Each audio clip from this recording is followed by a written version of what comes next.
other than the fact I was just recording videos of the stock and not my face, I must have uploaded about 10 videos with my face. And then I started to think maybe this ain't gonna go right, or am I doing this? But I did have trust in what I was doing, the system, what God was giving me as well. I was putting my face to the brand, and that is one thing that customers love. And I must have slept one night and I had a dream that, I kid you not, EPC, honestly, I kid you not, I had a dream one night, my phone was pinging and notifications and my video was going viral. I woke up that morning, swear to God, woke up that morning and my phone pinged off with so many notifications you would not believe, man. What's up, lovely people? Welcome back to another episode right here on Entrepreneur Podcast Club. I'm your host, Mr. EPC. Give a big, massive round of applause to my very special guest, Reiss Singh. So, welcome to the show first and foremost, and thank you very much for your time. So, you study full-time at university and you manage a shop. How do you manage all of that? Managing that, I was definitely given the responsibility from my father, and he's definitely teach me over the years how to cope with that. So when I'm out there, I'm managing the TikTok shop. I've got full trust in my employees, and that is kind of the best thing and best way to go about it, to be honest. Once I built that trust, which is one of my key sort of frames in sales, I do think that was kind of easy flowing. Having that trust, having that bond, and sort of just communicating every now and then. Being busy, having so much responsibility going on all the time, like being at university was something I sort of had growing up all the time. Okay. I was always busy, always moving around, always with my hands as well. So I think that's the best answer for the question, really, was just kind of keeping busy and maintaining that communication. Okay, fantastic. Yeah. And in terms of university, what are you studying at the moment? I am actually studying media production at Uni of Leicester. I'm a third year student.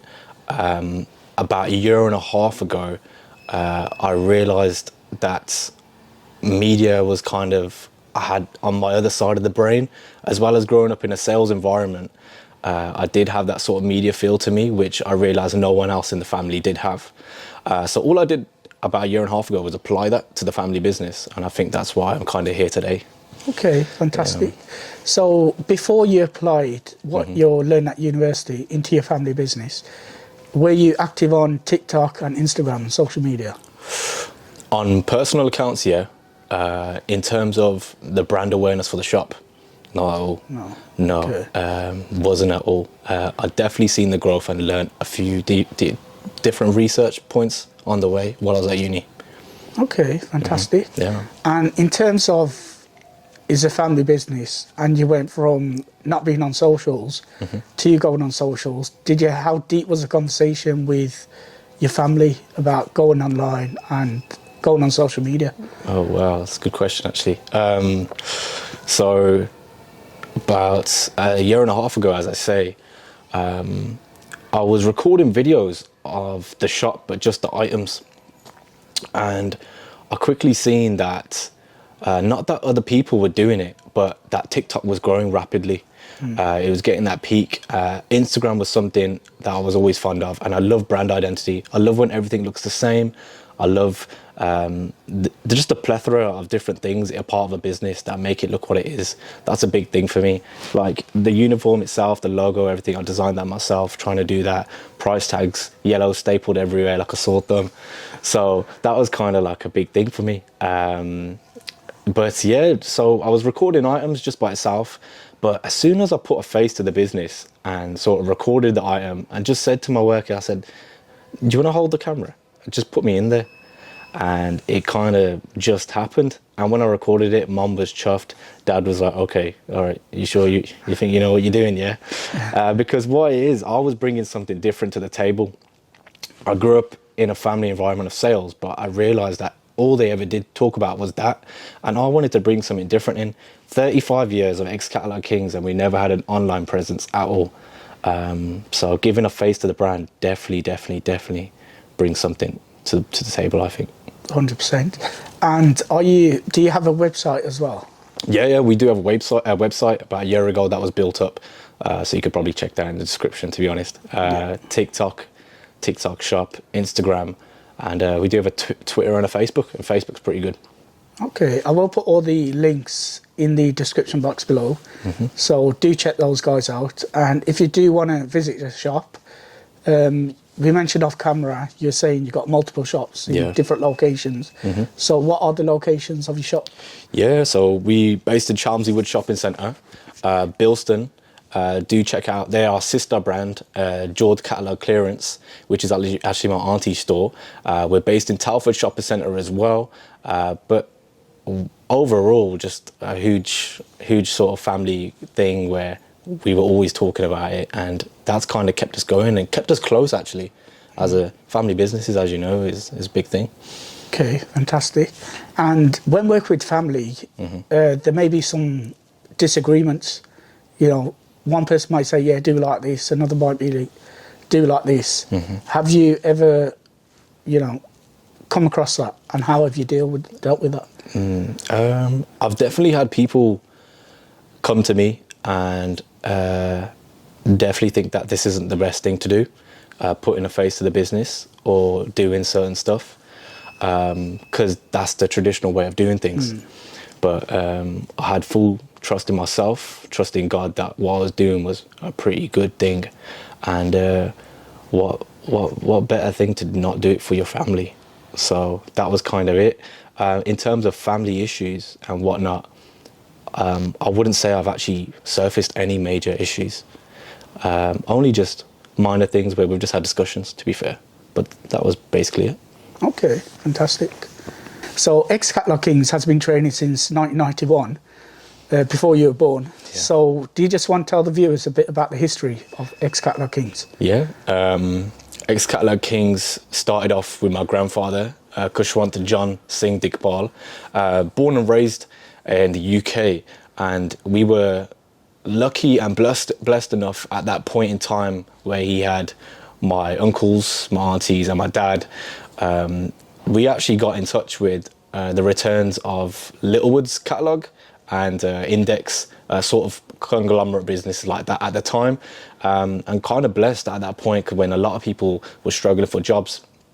We were at a point where we were taking in return stock from those sort of businesses and stocking up the whole house when we didn't even have storage units or a shop to even give it away. Transferring that stock, I say we as a family, as a business, we were on the market 7 days a week. We were dominating the field of shops. We started off on Stratford Road, opposite Reiss Supermarket, if anyone knows about that. And we started off in a little shop, Catalogue Kings, and it was a bit different to what you kind of see today. And then a few years after that, I think it kind of just spiked, and we ended up in the Bullring in the Palisades way back when, the year 2000. A few people do know about the store. And now, a few years later, we've kind of all branched out into our own different branches of stores. I'm here in the West Bromwich branch, been here for about 10 years now, West Brom. And we've definitely built up that reputation, but definitely coming from humble beginnings with Catalogue Kings, I think all I'm trying to do is just perpetuate and keep alive what my grandfather wrote out. Okay, fantastic. Yeah. And in terms of the West Brom store, which we're currently in, has this always been at this location? Yeah, always been at this location for 10 years. We actually started off this shop in a mindset of initially not staying here for very long, but after building a likability with the customer base here and realizing there's such a big Punjabi based community here, and I think West Brom is actually one of the most diverse cities in England. We actually just kind of welcomed everyone in, and I think our sort of service we give to people, discounted goods and whatever, I think that kind of appealed to everyone, so we ended up staying here. Okay, fantastic. Yeah. So let's talk about the diversity as well that you just mentioned. Yeah. Because it's in the middle of everywhere, like Dudley, Handsworth, Smethwick, Albury. So everyone could just come to West Brom. Yeah. In terms of the diversity as well. Yeah. Yeah, for sure. You've got such a diverse community. We've got the bus station over here. Everyone's coming in from all different routes. Tram station's always there, which has been there for a few years. And we definitely reach a demographic of different ages. You always get the college students coming from Sandwell College walking through. We try to diversify our products to reach a different niche demographic of every single one. The elderly always come in, as going online isn't such a big thing for them. They're not going to go on Amazon or whatever, or eBay. They're going to pop in store. They want to feel it with their hands. They do want to check it out properly. For us though, we're just trying to really dominate with different demographics of ages, people. We're bilingual, speaking Punjabi, sometimes Urdu, Hindi, English. I could speak a bit of Czech. With my past employees, I've learned a lot of different languages, and this is kind of a blessing. Okay, fantastic. Yeah. So you mentioned there that your granddad, he started off in the market store before moving to Stratford Road, and then everyone expanding to different locations. So how long was your granddad doing the market stalls before he moved to Stratford Road? I think quickly, as a 20-year-old man, he was defo out there. Even I think before we even got hold of stock and such large containers, it was sort of, he was selling things door to door. So the whole route of sales sort of stigmatized from him. So that was a big thing to learn from. And when we actually got hold of stock and we doppled into the stores, it was like it was meant to happen, sort of thing. Market trading and doing the stalls is still a thing we do today. I think it's kind of like a family ongoing cycle that keeps us close as well. And yeah, the people you meet on that sort of level and field is an amazing thing. If anyone was to ever experience the market trading stalls, they would know about classic things like the rag market and Bescott market down the road. All of that sort of things is definitely something that everyone should be into. It definitely gets me out of my shell. I was standing alone in the shop since I was like 14 years old, covering the shop and base floor on my own, bringing stock in and out. That was kind of my basis, and I've just learned that from my elders and the family. Okay, fantastic. So you mentioned there about continually doing market stalls. So where do you go? What areas do you go in terms of selling in the market stalls? Sometimes we even branch out to such cities as Wales, up in Wales, down that countryside. We've also got Wellesbourne. We hit up London, Vauxhall markets. When we hear the next best thing, we have to be there. It's a thing that in my family, talking about sales was a constant thing. That was our conversation. That was our bread and butter. I'm in the room, we're having breakfast together or whatever. That's what we're talking about. And that's what I realised, that when we're talking about the markets, we've been at Bescott every Sunday. We've done Wellesbourne, Vauxhall, Chelsea, and when my grandfather was starting off, and we actually got that container of goods where we were testing them ourselves in our own house. We were even routing as far as Wales, as I was saying.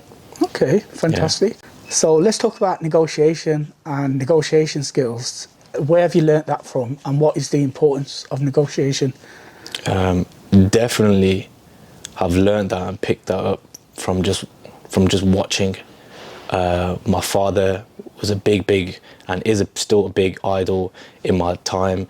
I can learn a lot from him. And my uncles, shout out to Jeevan Singh and Keith Singh, they've definitely dominated the whole trade over the years, and definitely become well known in the matter of sales. But watching them and putting myself out of my comfort zone, that definitely allowed me to realise I can negotiate on different levels. Other than that, about 2 years ago, I was always obsessed with the art of persuasion.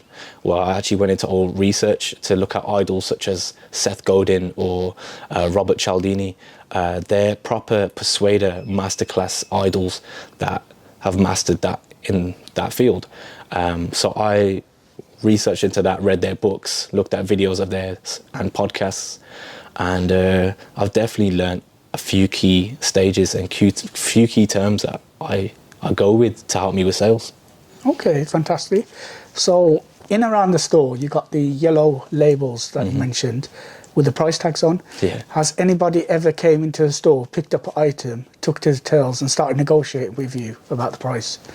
Every day, every day, EPC. Honestly, they'd walk in. Their term Catalogue obviously brings connotations of secondhand or whatever, so they think they could get it for lower. But everything we do now and everything we've worked hard for is to have brand new items in store now. And I'm already reducing the sort of price anyway, but the demographic of West Brom never fails to amaze me. I guess everyone's always wanting a bargain, but with the likability and just trying to offer that service to the people, I know it brings them back. So it's something I would always offer. Yeah. So let's talk about the market stores when you go out. Do you use the yellow labels as well? To be fair, items, when we set them out there, we know which items to take and which will catch the eye of people. We take trending things. Sort of about last year, even after the lockdown as such, we were taking massage guns, back massages. That was a big hot topic at that point. We were taking that product to the market, not even putting a price tag on it. We know that yellow catches the eye. That's why we always be in yellow.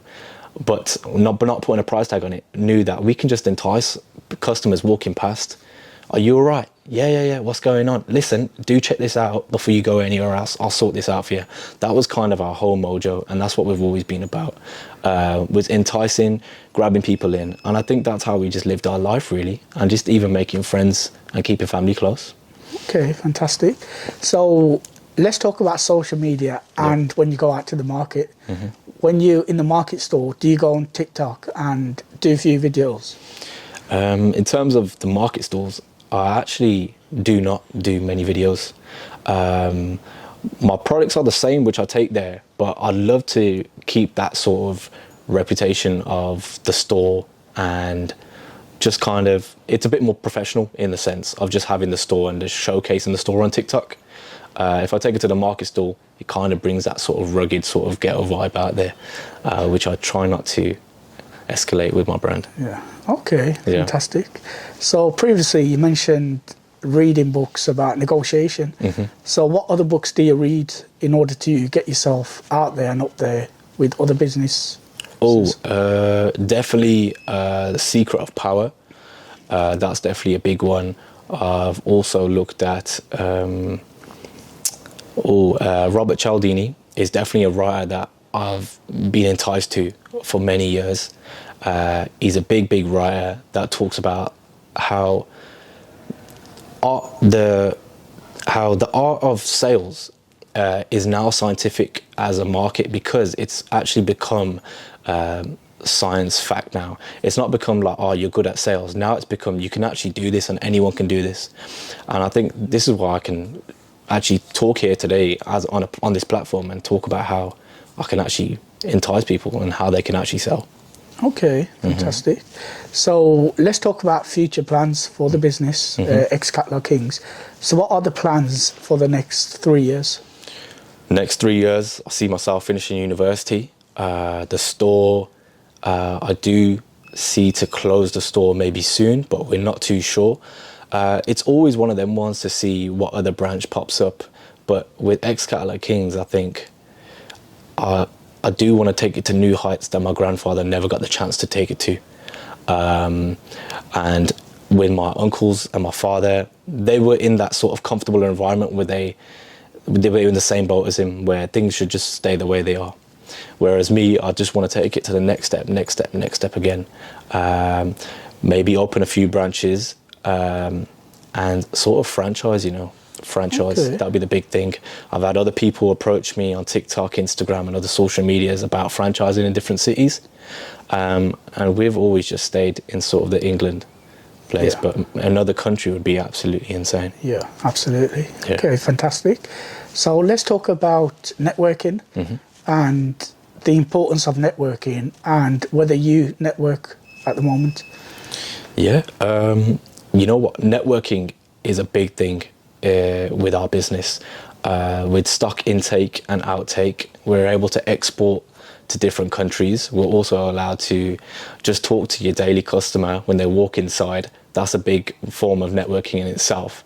And we're just trying to build that likability with customer base. With our suppliers, we've actually gained such a reputation over the years, where some of our suppliers have been with us for over 15, 20 years. So that's something that I think we stifle in with our individuality that other companies can't do, is that we've built that brand from years back. That is definitely a kickstarting motion that I think others are still yet to do, I say, and we're blessed enough to have. Okay, fantastic. So going back to social media, when did you start seeing a growth with social media? It's actually quite interesting story, man. Other than the fact I was just recording videos of the stock and not my face, I must have uploaded about 10 videos with my face, and then I started to think maybe this ain't gonna go right, or am I doing this? But I did have trust in what I was doing, the system, what God was giving me as well. I was putting my face to the brand, and that is one thing that customers love. And I must have slept one night and I had a dream that, I kid you not, EPC, honestly, I kid you not, I had a dream one night, my phone was pinging and notifications and my video was going viral. I woke up that morning, swear to God, woke up that morning and my phone pinged off with so many notifications you would not believe, man. I think it was one of my videos with my face is just plastered all over it. I was talking about back massages, which is like the latest product I got in, and I hit 15,000 views, 1,500 likes, 90,000 views on that one, and all them comments. And you know what? There was, with all them comments, was such positivity. And even the slightest negative comments, what was there, it did not even bother me. All I ever thought about was just, I'm doing this for the right cause, and I actually can see, I can actually see a stifled movement, and I can actually grow with this. This can be evoked to the next level, and that's all I was just trying to do. But having that dream and then having it come true was just a sign, really, that God was watching me, and I knew that this was going to happen. Okay, fantastic. That's an absolutely amazing story, because it's all about persistence and continuality. Continue what you're doing and you will get there. Don't give up. 100%. So let's talk about business rates and what impact does that have on businesses in general, and what are your views on business rates? In terms of business rates, a few years ago, I definitely seen sort of an increase with the store and all of our retail stores and how high it went. And this whole cost of living crisis. For a discount store, and that has been in the game for 35 years, having a whole discount store was at one point really tough for us, especially after the lockdown. With that whole rate as well, it was hard to maintain that. And for a discount store as well, we were purchasing items for a certain cost price. You're looking at the same retail price. Like, we want to put them on for the same retail price. Yeah, we want to be undercut every single marketer competitor as well. And I'm talking in the sort of term of house appliances like washing machines, TVs, whatnot. But in terms of rates, everything went up, and it's still going up. And that also makes you do think that maybe the survivability of the company may not last as long. But I think that's where I've come in and sort of diversified the whole company and put us on that social media presence. Starting TikTok shop was a big thing as well, selling online, and that was definitely a sort of came under the wing that saved us at one point. Okay, fantastic. So moving on to cost of living, you mentioned a bit there about the business and how that has affected you as a business as well. So how do you stand out from your competitors to make sure that your items are priced correctly as compared to your competitors whilst we're in this cost of living crisis? Yeah, really good question there. Actually, the cost of living crisis is definitely a matter of we can easily struggle and fold and crash and burn in this whole concept, or we could stifle, but we chose to do the best we could. and undercut products by, maybe we actually did look at other suppliers and cheaper things, cheaper products to buy, alternative methods. We try to go for, and with the whole concept of West Bromwich as well, we're looking at that demographic where the products have to match what money there is coming into their bank account every month. We have to look at what they need and what they're looking for. They're not going to come in here and just stereotypically, they're not going to come in here and look for a Ninja air fryer. We're going to look at the cheaper options, and that's all we're just trying to do for the people. We will get a Ninja in, and you do get the odd few that do pop in, and we do kind of cater for that, and we love that. But we have to look at the demographic and how we're actually going to survive. I think that makes us stifle individuality. We're not just going to look at getting, oh, this product is amazing at the moment, we need to get it in, this is the best thing. We're going to look at what is actually going to help us survive and help you survive at the same time. Okay, fantastic. Yeah. So what business advice could you give to someone who's watching this and wants to go into business? Good question there. I'd actually like to speak on if anyone was like to get into the sales business. I do believe anyone can sell, and I'm sort of living proof. I've seen employees come to my store and definitely see our background of people and my family as kind of really great salesmen. That's what we've always been known for, and they've learnt the trade. And I'll definitely, over the years, I've looked at research as well. Other than looking at my family sort of authoritative figures, I've actually looked at research, and I would outline 4 key terms that I would recommend for anyone that wants to get into sales. 1 is definitely solution, 2, likability, 3 is trust, and 4 is evidence. If I start off with solution, a customer is going to walk in the shop, whether they want something or not, yeah? They're going to look at the shop and they're going to look for a product, but they're not looking for a product. They're looking for a solution. They're looking for something to help them and better already what there's going on in their daily life, whether it's a house appliance, and this is a big sort of thing anyway, just having the house appliances, this does help up my argument. But solution is what they're looking for, and all you want to do is provide a problem straight away. Half my videos on TikTok do already showcase a problem. Today I talked about how the grandkids have come round and they've knocked all the crumbs on the floor, and look, they've even spilt the fruit shoot off the table, whatnot. Don't worry, I've got a hand vacuum that's going to solve all your problems, and it's going to pick up all the spills as well. It retails 25 online. I'll do it for a banging 15 quid. That helps out, and especially that comes into the next point where I'm talking about likability. Perpetuating and maintaining the sales service that we've wanted to do for over 35 years is something that I try really hard to maintain. And that's hard as well when you're bringing in such employees and you're trying to trust them with that, and having the name Catalogue Kings is a big thing for me. But the likability is a big thing. You want to offer that sales service, especially when they come in looking for a bargain. They want to undercut you even more than you've been undercut. I'm still going to offer them a bit more of a leeway because that's the best thing I can do. It's the best service I can provide. And it's a win-win situation at the end of the day for me and them. 3 is trust, building that trust. For example, if we're talking in terms of a doctor, you're going to go to a doctor as a sort of, I need to find my source of medicine. I do trust you. Why does this work?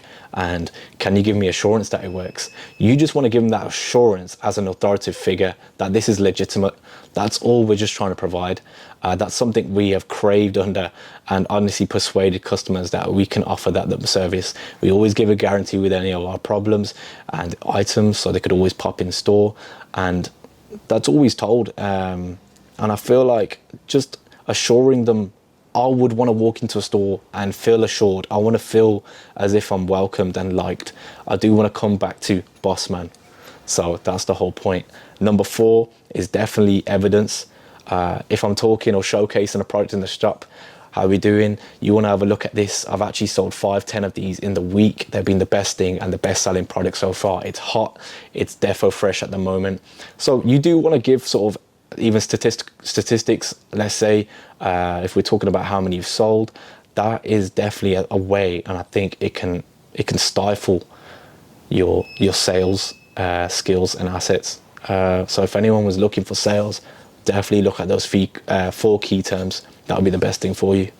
Okay, so some really fantastic advice from Reiss over here. And that is it, ladies and gentlemen. I've been your host, Mr. EPC. Big shout out to Reiss for taking the time out to speak to me. Really thank you to EPC today.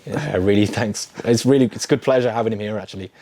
So this is really good. It's a pleasure being here as well. Thank you. And do look out for the next podcast. So if you did like this podcast, please do hit that subscribe button and that notification bell.